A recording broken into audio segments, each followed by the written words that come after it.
ہم نے جب سے ہوش سنبھالا والد کو والدہ سے کھنچا دیکھا۔ ابو کے پاس دولت کی کمی نہ تھی، لیکن میری والدہ ابو کو اپنی جانب متوجہ نہ کر سکیں۔ امی صبر و شکر سے اپنے سسر اور ساس کے پاس گاؤں میں رہتی تھیں، جبکہ ابو جان شہر والے بنگلے میں اپنے دوستوں کی محفلوں میں خوش و خرم رہتے تھے، جہاں روزانہ رقص کی محفلیں ہوتی اور دولت دونوں ہاتھوں سے لٹائی جاتی۔ ابو کا جب جی چاہتا گاؤں آتے اور چند دن میں میری والدہ اور دادی کے پاس رہ کر پھر چلے جاتے۔ دادا جان انہیں سمجھاتے تھے، مگر ابو کسی کی نہیں سنتے تھے۔ امی ابو کے سامنے کچھ نہ بول سکتی تھیں۔ امی نے زندگی سے سمجھوتا کر لیا تھا۔ وقت گزرتا گیا اور ہم دونوں بہنیں ہر بات سمجھنے لگیں۔ امی کو اس حالت میں دیکھ کر بہت دکھ ہوتا۔ ابو جب بھی گھر آتے میری ماں کو یہی تانا دیتے کہ تم نے صرف بیٹیاں ہی پیدا کی ہیں، بیٹا ہوتا تو میں تمہاری قدر کرتا اور دوستوں کی محفلیں چھوڑ دیتا۔ ابو کی یہ بات ماں کے دل کو زخمی کر دیتی۔ وہ اس معاملے میں کیا کر سکتی تھیں؟ یہ تو قدرت کے اختیار میں تھا اور وہ بے بس تھیں۔ میری والدہ بیٹی کی خواہش میں صدقہ خیرات کرتی، دادی امی کو لے کر مزارات پر بھی جاتی، دادا بھی پوتے کی خواہش پر بے دریغ پیسہ لوٹاتے۔ پھر اللہ تعالیٰ نے سب کی خاموش التجا سن لی اور شادی کے 17 برس بعد بیٹے سے نواز دیا۔ اتنی بڑی خوشی بھی میرے ابو کو سیدھی راہ پر نہ لا سکی۔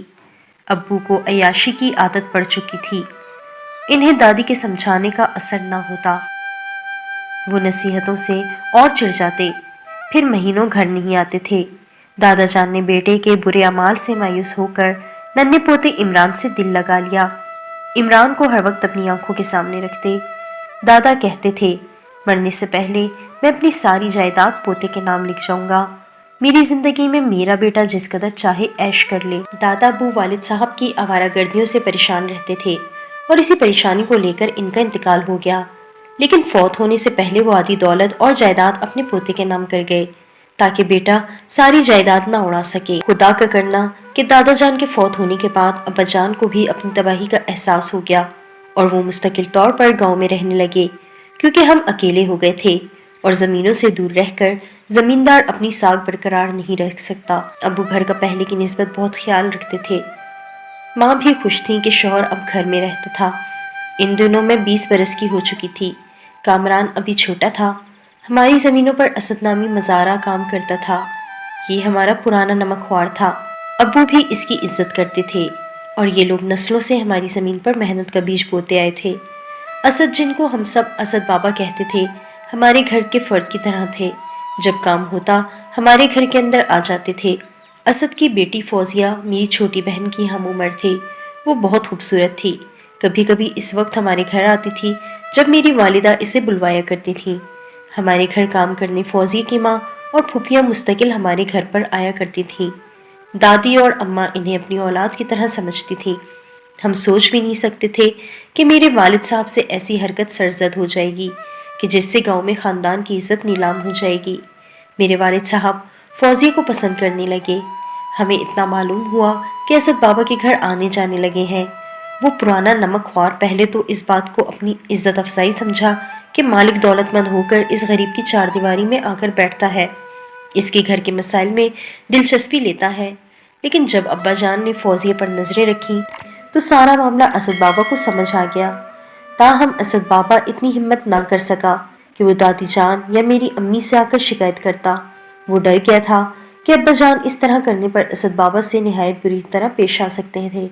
وہ اندر ہی اندر غیرت کے مارے گھٹنے لگا اور ساتھ ہی ساتھ فوزیہ کے رشتے کے لیے کوشش کرنے لگا تاکہ اس کو جلدی سے اپنے گھر کا کر دے۔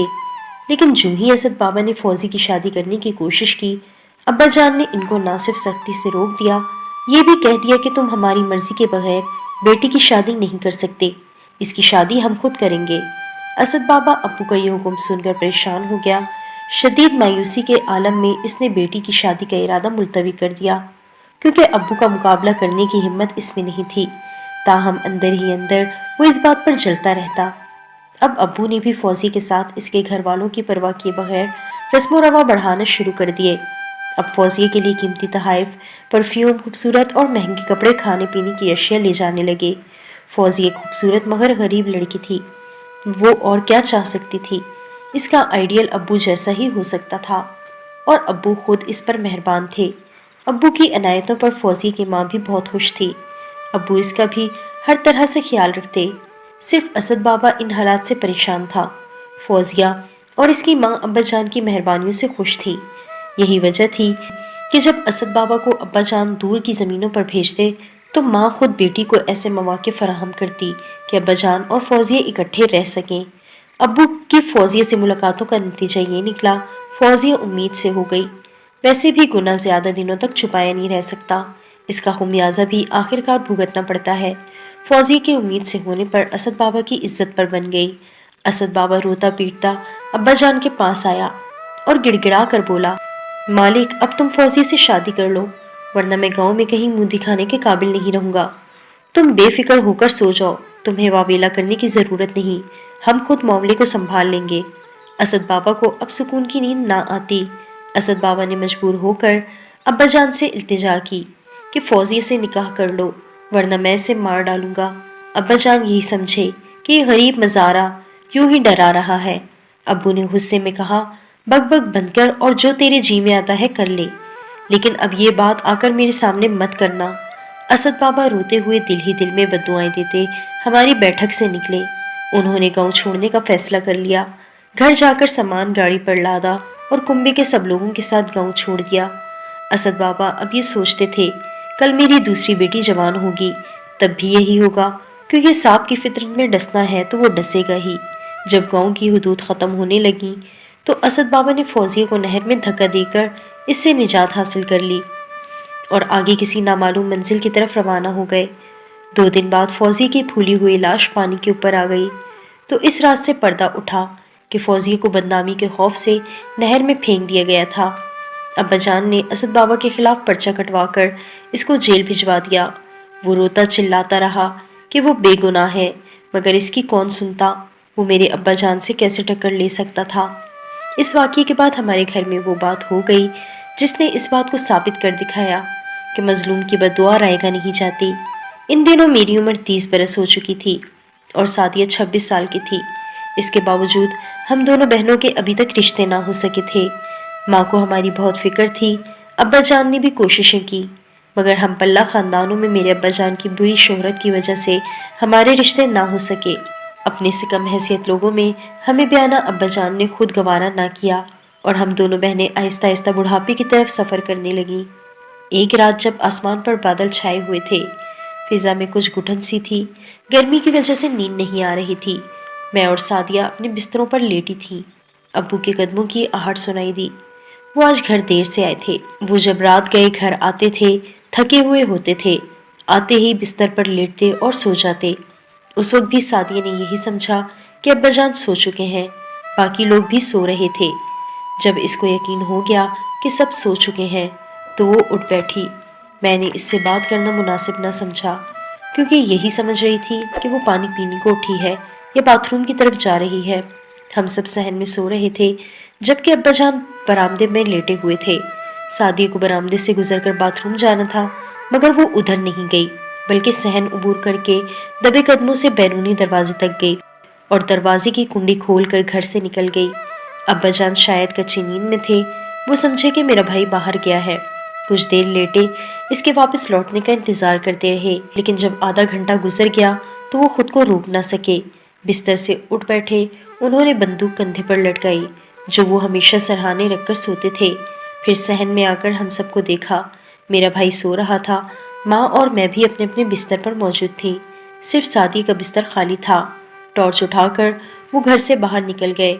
وہ ٹارچ کی روشنی زمین پر ڈالتے جاتے تھے، اس طرح سعدیہ کے پیروں کا تعاقب کرتے ہوئے گھر کے ساتھ بنی ہوئی مسجد کے عقب میں پہنچ گئے، جس کے قریب ہی کچھ دکانیں تھیں۔ سعدیہ کے نقش قدم ابا جان کو مسجد کی اس طرف بنی ایک دکان پر لے گئے۔ دکان بند تھی۔ ابا جان نے بند دکان کا دروازہ کھٹکھٹایا اور آواز دی، باہر نکلو ورنہ گولی مار دوں گا۔ باغ کی آواز سن کر سعدیہ کی خوف سے چیخ نکل گئی۔ ابا جان کا تو روب ہی اتنا تھا کہ سارا گاؤں کانپتا تھا۔ دروازہ جب نہ کھلا تو بندوق کا بٹ مار کر دکان کی کھڑکی کو توڑ ڈالا اور کھڑکی سے اندر داخل ہو گئے۔ ٹارچ کی روشنی میں اب انہیں ایک کے بجائے 2 خوفزدہ چہرے نظر آئے۔ ایک چہرہ سعدیہ کا تھا اور دوسرا اس نوجوان کا تھا جس کے باپ کی یہ دکان تھی۔ اپنی بیٹی کے ساتھ ایک اجنبی نوجوان کو دیکھ کر ان کی آنکھوں میں خون اتر آیا۔ تبھی ایک بھی لمحہ ضائع کیے بغیر 2 فائر کر دیے۔ دونوں نے موقع پر دم توڑ دیا۔ فائر کی آواز گھر تک سنائی دی۔ آواز سنتے ہی ماں کو جگایا۔ بھائی بھی اٹھ بیٹھا۔ ہم سب سعدیہ کی خالی چارپائی دیکھ کر سمجھ گئے اب کسی کو کچھ کہنے سننے کی ضرورت نہ تھی۔ جو ہو چکا تھا ہم سب پر آیا تھا۔ چند منٹ بعد جب ابا جان گھر لوٹے تو کسی نے ان کے چہرے کی طرف دیکھنے کی جرات نہ کی۔ ماں دوپٹے کا پلو منہ پر رکھے چپکے رو رہی تھی اور ہم سب بے جان بتوں کی مان ساگ بیٹھے تھے۔ ابا جان کی ٹوٹی ہوئی بھاری آواز بمشکل حلق سے نکلی۔ وہ میری ماں سے کہہ رہے تھے، تم گھر کا خیال رکھنا، میں تھانے جا رہا ہوں۔ پھر وہ مڑ کر میرے بھائی سے کہنے لگے، سعدیہ کی لاش ایک بدبخت کے ساتھ دکان کے اندر پڑی ہے، تم لاش کو کندھا نہ دینا، نہ اس کا منہ دیکھنا۔